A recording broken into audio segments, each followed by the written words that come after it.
are somebody who's not been able to be with us for the past 6, maybe 8 weeks, and have been trying to watch online, we apologise profusely. It is the problem is our end. It's not that it's not us, it's you. It's us, it's not you. We've had real nightmare problems with our internet. So if you have been trying to watch any of the series recently and it's kind of been jittery, and that's partly why I've got this black thing on today, because we're trying to get today so it can be recorded. But hey, the wonders of the internet, and Wi-Fi is great when it works and lets you down badly when it doesn't. But we've been on a bit of a journey these past, like I say, probably 6 to 8 weeks, and it feels like, I said on the very first week, there's been a real sense of excitement over the past 12 months as we've come in, obviously new leadership, and there's just been this feeling like, yeah, we're going somewhere, church is going something. Yeah, you'd agree? Yes. Half of you, that's fine. The half of you that do. But it felt to me, you know, like you see them party buses. I've never been on one myself, I have to say, but you see kind of the party buses, you get on and you get on, it's all fun and there's music and there's drinks and it's like, yeah. And I guess I felt that's where we were at as a church. There was this sense of, yes, excitement, we're heading somewhere, we're going somewhere. And that sense of excitement and yes, come on, that can only sustain you for a certain while. There comes a point where you have to know, okay, but where are we going? Because all right, it's all just sat on this bus having a lovely time, singing, dancing, whatever, but we need to know where we're going. And so over the past, I think probably 8 weeks, we've been unpacking who we are as a church. Why do we exist? Because everything needs a why. If it doesn't have a purpose, it's got no purpose. If we don't know why we're doing something, we really need to question. So we've been digging down and looking at why does New Life exist? And we've tried to make that not just an easy to remember thing, but something that's easy to live out, something that's simple to remember, something that we're able to own and embody. And so we've created a very simple why statement for New Life. So if anybody asks, why does New Life exist? We'll all confidently say, we exist to love Jesus, grow people, and serve our community. Great job. Give yourselves a round of applause. I should just say, actually, it's great to have Sam and Becca Longstaff with us. Give us a wave, Sam and Becca. Sam grew up in this church and was youth pastor for a while and I've come back to visit. So I'll let you two off not knowing that statement. But, you know, everybody else, there's zero excuses. I want to be a church that loves Jesus. Yes. Like, fundamentally, at the core of who we are, that we unashamedly love Jesus, that we help people encounter Jesus, that Jesus is at the center of our gatherings, that Jesus is just, he cut us down the middle and that's who you see. That's who we want to be as a church. Everything else is built on that. Everything else comes from a place of Jesus, because of your love for me, I want to serve you. We've heard it this morning. Offer your bodies as living sacrifices in worship of God. That's what we're called to do. Love Jesus. So forget everything else. That's the thing.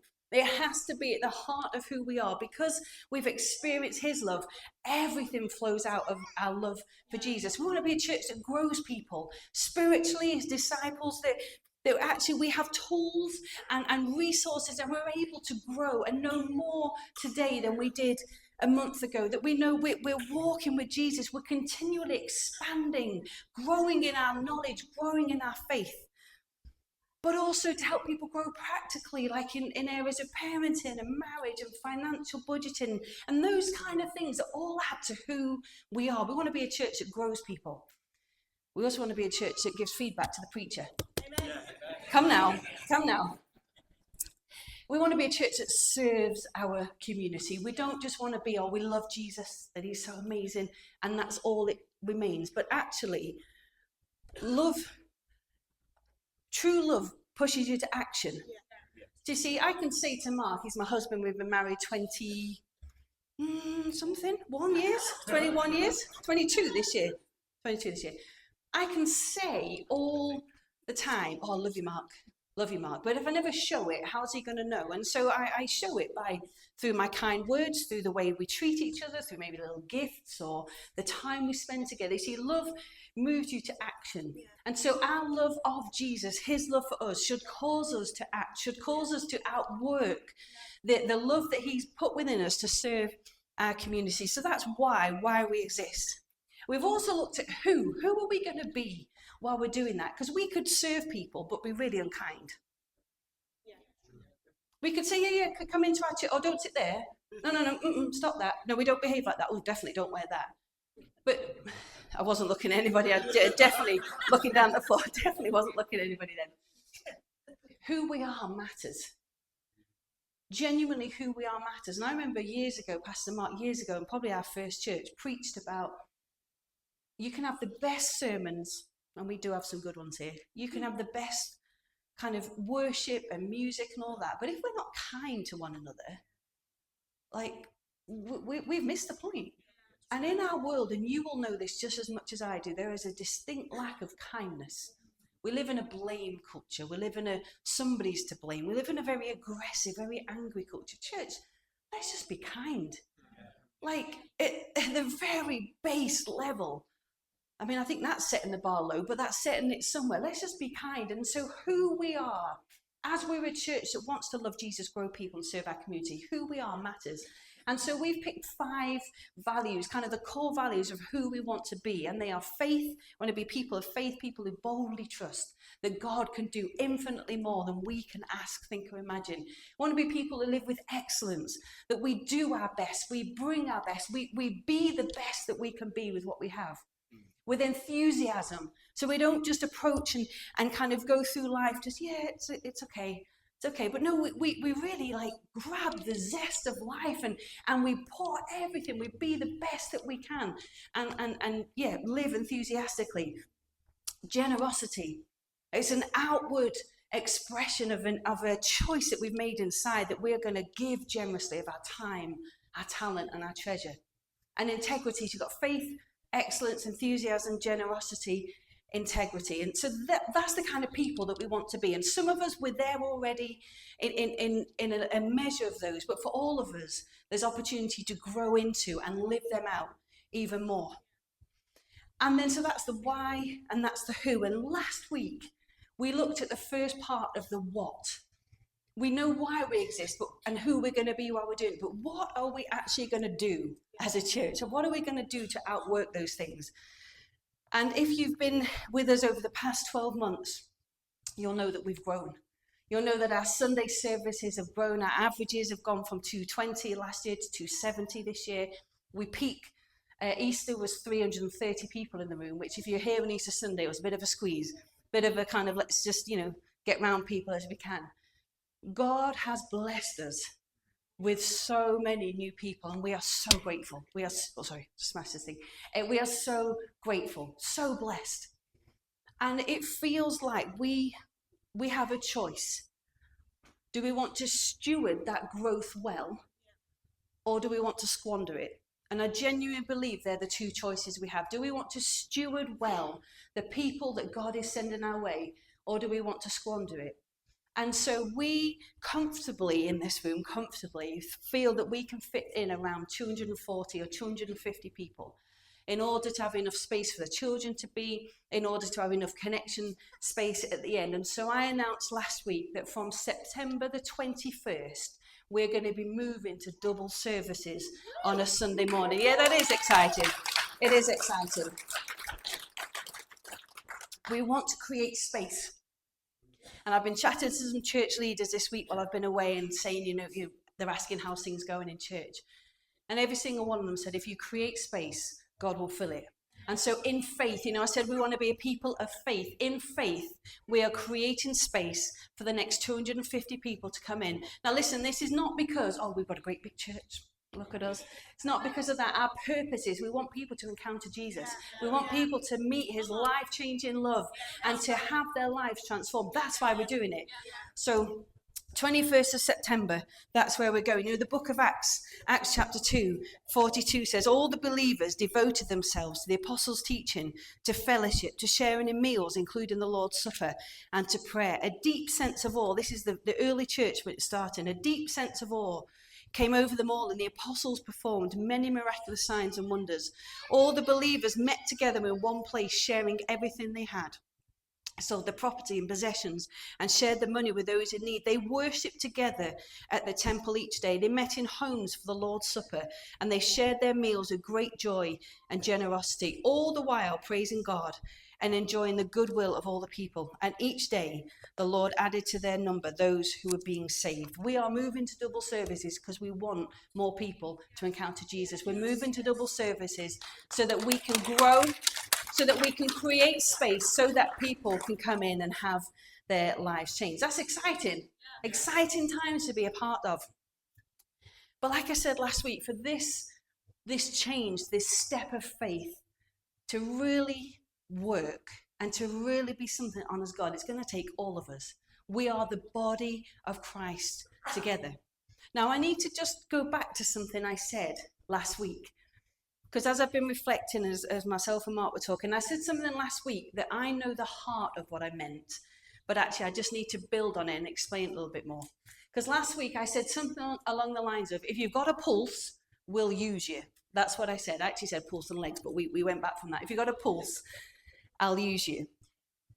Now, my heart in that was, hey, listen, if you've got a desire to serve, because often you sitting in the seats now will think, oh, I can't offer anything, I can't do anything. My heart was to encourage, to say, if you've got a heart you want to serve, we'll use you. But actually, our base is not that low, it's just a pulse. We want you to want to serve. It's a privilege to serve. It's an honor to serve. And it's not just, well, I've got a pulse out. No, actually, this is my home. This church is my home, where I'm rooted, where I'm planted, and I've got, maybe I don't think I've got much, but what I have, Lord God, I want to give you, and I want to serve. So in saying what I said last week, it made it out that I'd set the bar very low. I want to say our bar's not that low, because this is an honor.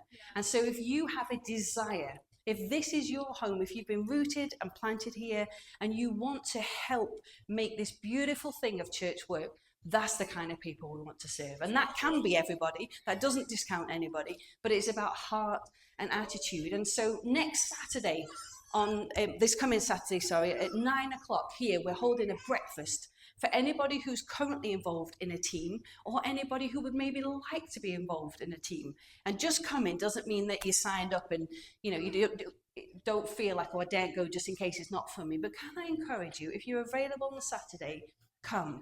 9 to 11, please book in so we make sure we've got enough food for you. But we're just going to unpack a little bit more about what it is to be part of a Sunday team, the joy and the privilege. I was talking to a church leader this week, and they were saying about when they've gone to 2 services, and they got people saying, I've had people asking, can I come to both? Well, listen, why not serve in one and come to the other? Play your part in helping us as New Life to continue to grow and to get on board with all that God is doing. So that's the team's breakfast. So today, so that kind of, that the double services sort of covers how we're going to help people love Jesus and grow people. Today I want to focus in on the serve our community. What is that actually going to look like for us as a church? But before we look at what it looks like, I just want to kind of, answer the question, who is our community? It's very easy to say we want to serve our community, but who is our community? Who do we mean when we talk about that? And really, our community are people who we can each be connected with and can have an influence upon and impact. So that may well be our local community. We live on Brumby Wood Lane. Our church is on Brumby Wood Lane. We've got Rowland Road, Cottage Beck Road, and all the houses and the streets off them on Ashby Road. That is our immediate community. But it could be in our wider town and surrounding villages. That can be our community. Our community can be people who've got lots of very obvious needs. And you see them and you just need Jesus.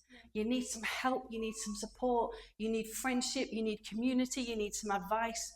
But equally, it can be people who actually are doing quite well in life, thank you very much.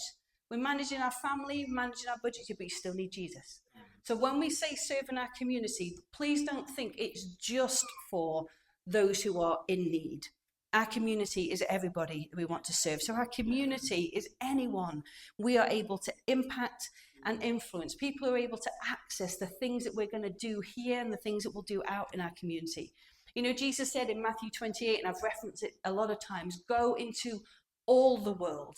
So we have a responsibility to go from here into our world. Jesus said to the disciples, he said, wait in Jerusalem because you're going to be my witnesses and you'll tell people about me everywhere in Jerusalem, throughout Judea, in Samaria, and to the ends of the earth. The mandate on our life is to go out into our community, into our world, but it's got to start somewhere.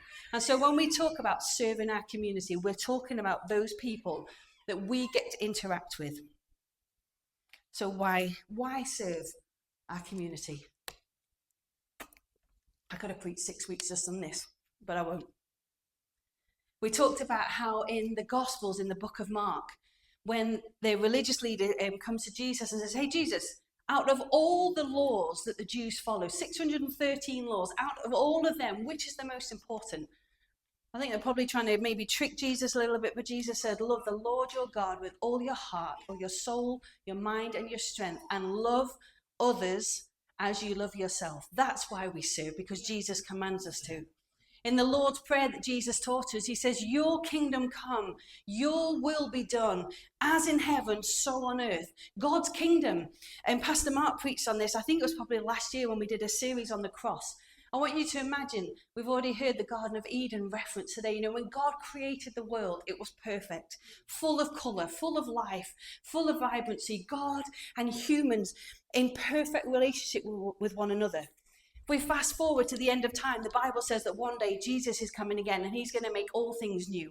And all things will be restored as they were in the Garden of Eden. So here, at the end of time, will be full of life and vibrancy and colour. No more tears, no more sickness, no more sadness, but perfection with Jesus. But hey, listen, we don't live in Eden and we're not there yet. We live here.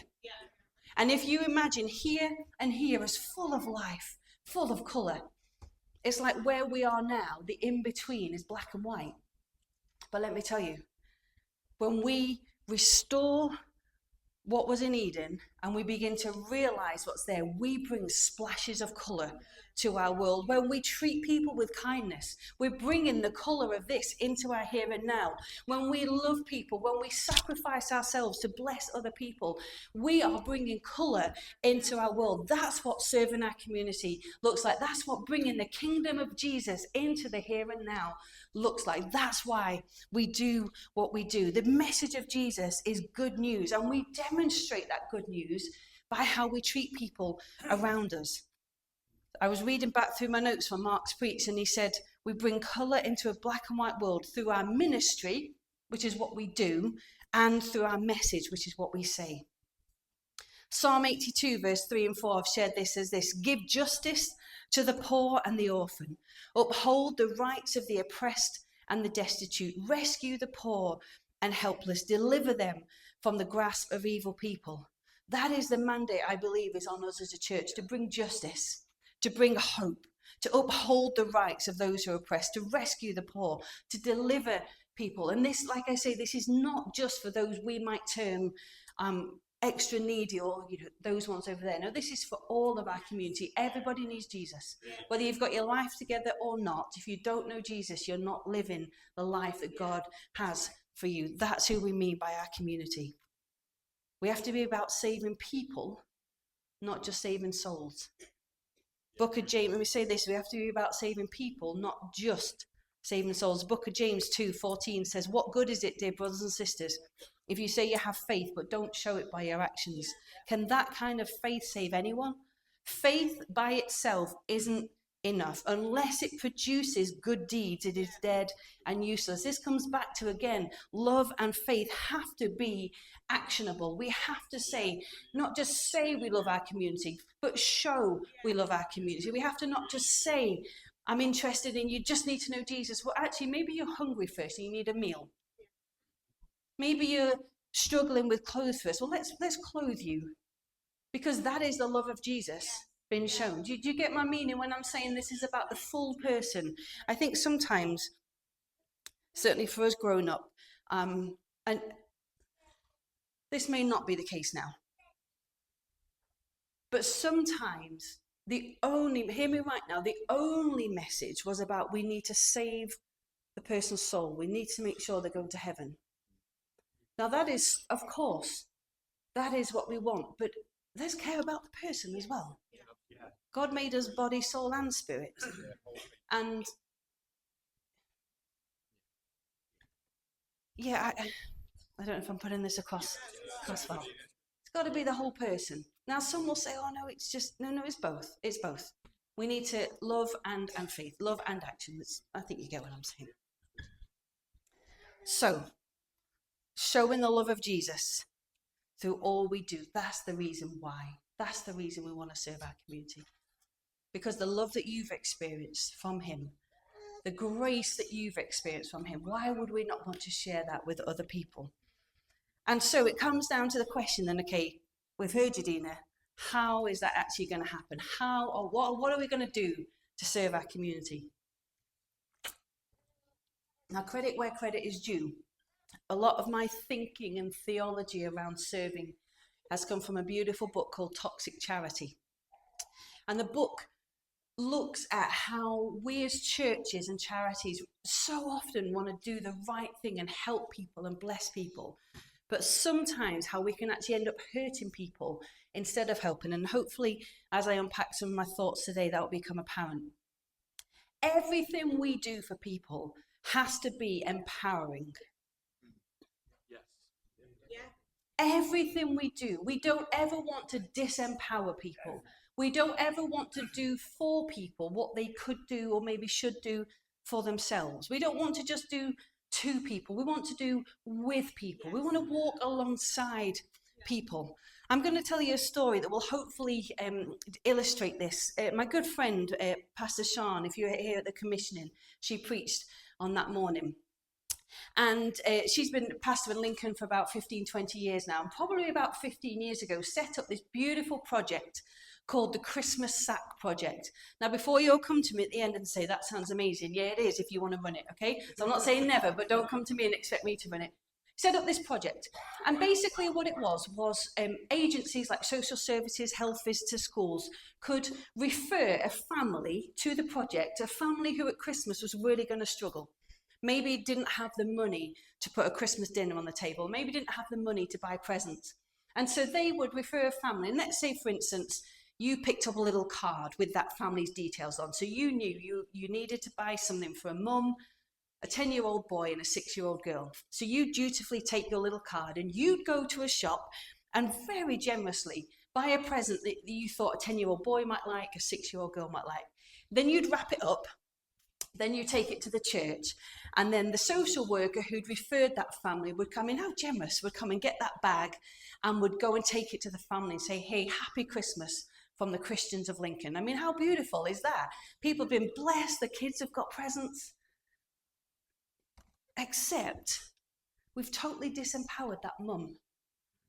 Because what you think a 10-year-old boy might like, he may not actually like that at all. We might automatically assume our 10-year-old boy is going to football some shin pads and things. Maybe he's more into reading or video gaming or something. But hey, be grateful because somebody's bought you something. Now listen, were the people wrong who bought those things? Not at all, because it's come from a good heart and a good motivation. But let's fast forward now. That was 15 years ago. Let's fast forward to this Christmas just gone. You go along and say, I really want to help. I really want to bless. Hey, great. Here's a family. A mum, a 10-year-old boy and a 6-year-old girl. Great. So I go and I buy something for the mum, something that I think, football, shin pads, that's fine. 10-year-old boy, 6-year-old girl. But this time I don't wrap it. I take it back to the project. And a couple of weeks before Christmas, they set out big long tables. And there'll be a table that's kind of suitable for like 0 to 3s with gifts on there that people have donated. There'll be a table that's for girls 3 to 6. A table for boys 3 to 6, a table for girls kind of 7 to 11, and so it goes on. The whole room is filled with tables, and there's an extra table with some second-hand, good quality things that are put on there, teddies and things. There's another table with some coats on, and now that mum She's invited to come. And hey, listen, would you like to pick something from this table for your 6-year-old girl? Would you like to pick something from this table for your 10-year-old boy? When you've picked them, in that table, in that room in there, there's some tables set out with wrapping paper, sellotape bows. Oh, on this table, you can get anything on that you can take. And we've also got some food that's been donated. On that Christmas morning, when that mom gives her children those toys, she's chosen them. She might not have paid for them, and that's not the issue, but she's chosen them. We have given her the dignity that she can say, I knew my boy, it's not football, I'm going to get, I don't know what you get for gaming, but I'm going to get this for him. Can you see the difference? Both come from incredible generosity. Both have come from a place of, we just want to help out of the blessing that God has given us. But two totally different outcomes. And it's that sense of empowering, that sense of we're not just, serving our community is not just about we'll just give out free stuff all the time. Sometimes there's a place for that. But we want to be a church that can come alongside people and not just be, because you see there's a difference in the power dynamics then, because we are the ones helping you. No, actually, we need some more parity in this. That actually we can empower you and we can help. I could tell you hundreds, I could talk about this all day. I could tell you tons of stories. I'm bubbling up inside, but I'm conscious of time. We want to be a church that empowers, coming alongside people, not just necessarily dealing with the symptoms that we see, but trying to get to the root cause. Now listen, there is a place for giving out free stuff, absolutely, and some people are in absolute dire need. But we want to treat people with dignity through the love of Jesus, through our 5 values. We want to treat them with dignity and bring them to a place where we have walked with them and we are helping them and walking alongside them. And so, what this is going to look like practically. Some of you, many of you all know, we have a beautiful ministry in church called Family Bank. Family Bank has been running for 4 years now. It's kind of a little bit under the radar, and that's okay.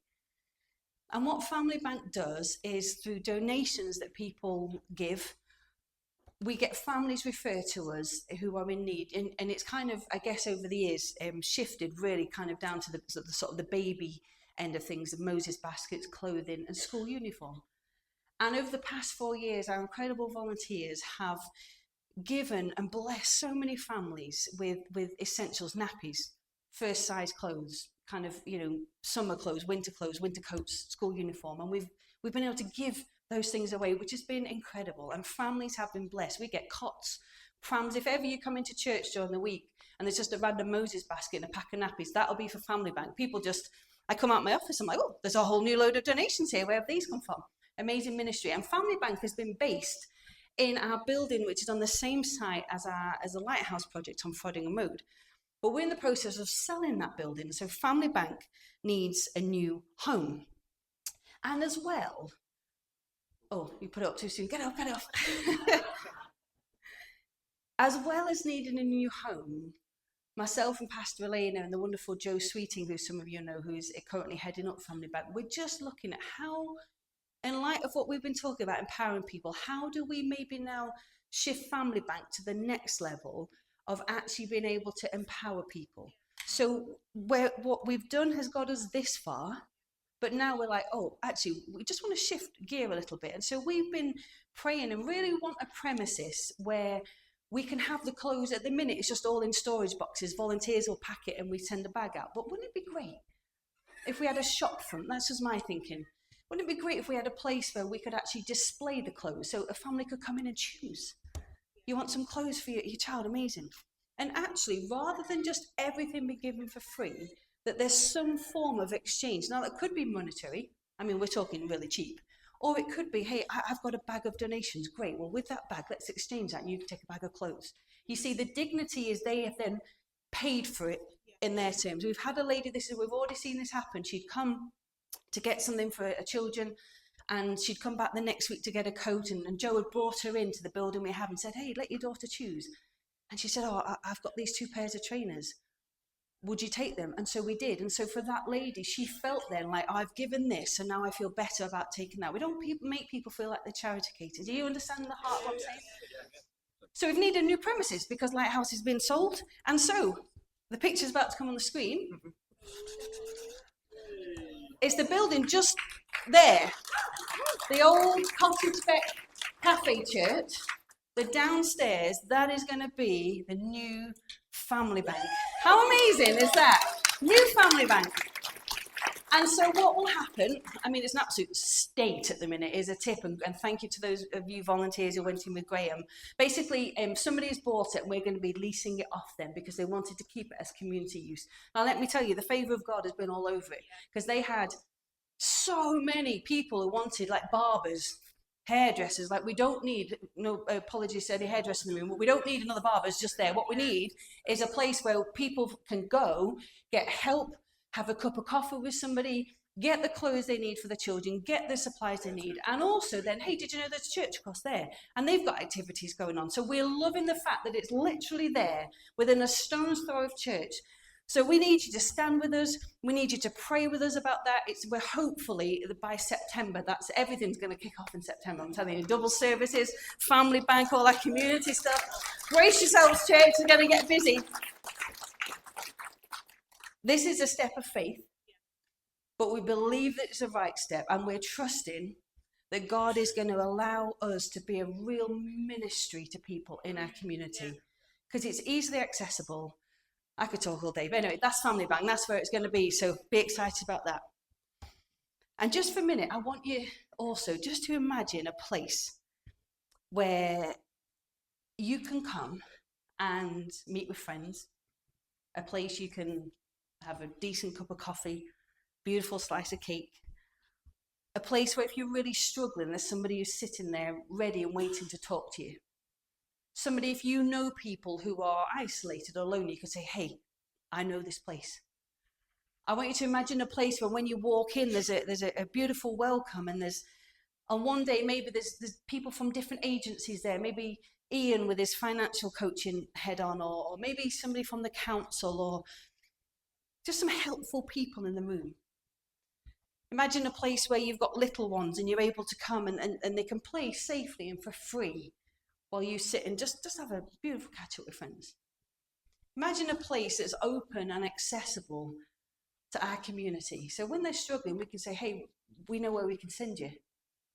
Imagine a place where you've gone into Family Bank for the first time and you are struggling with life, struggling with parenting, struggling with the demands of life. Hey, listen, we know a place you can go and somebody will sit and talk to you, a place somebody will listen, a place where you'll be seen and heard, a place that is friendly. Imagine a place that it doesn't cost the earth to go to, that nothing is massively expensive.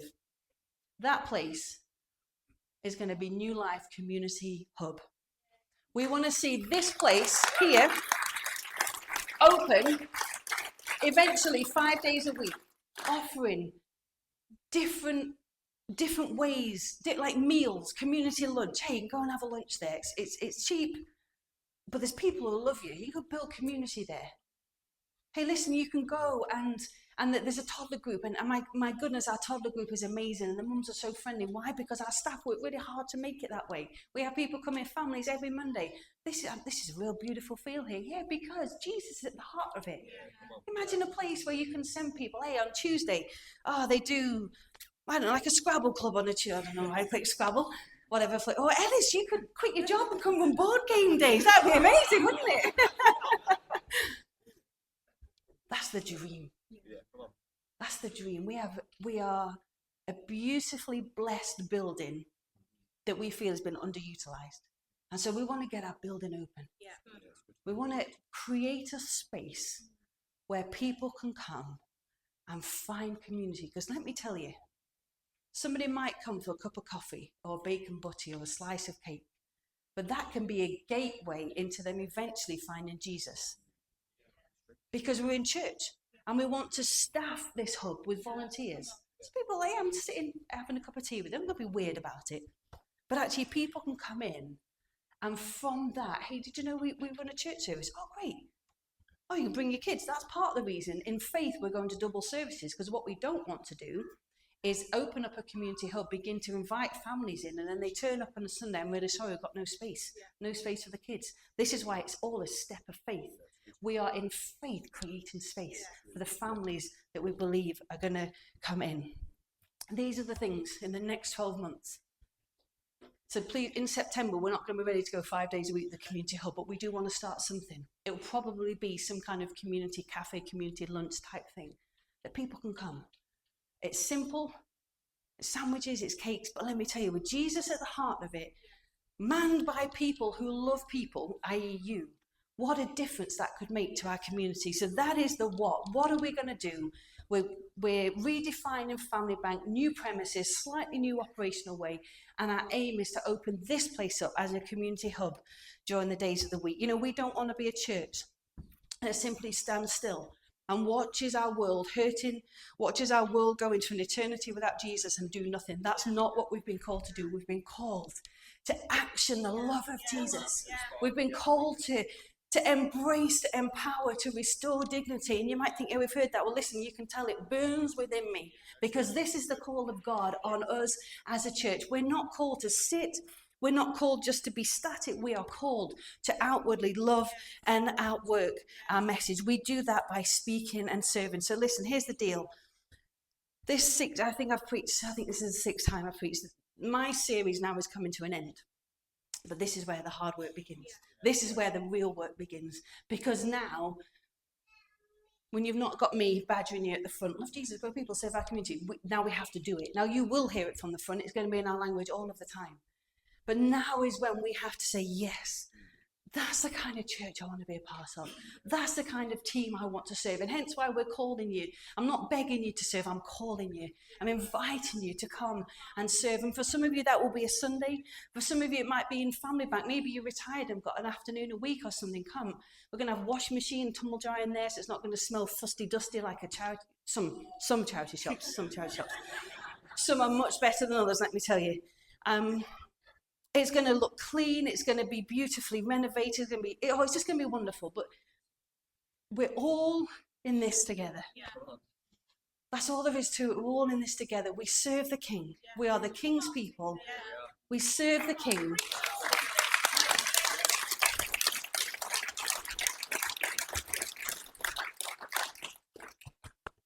So I've got nothing else to say, really.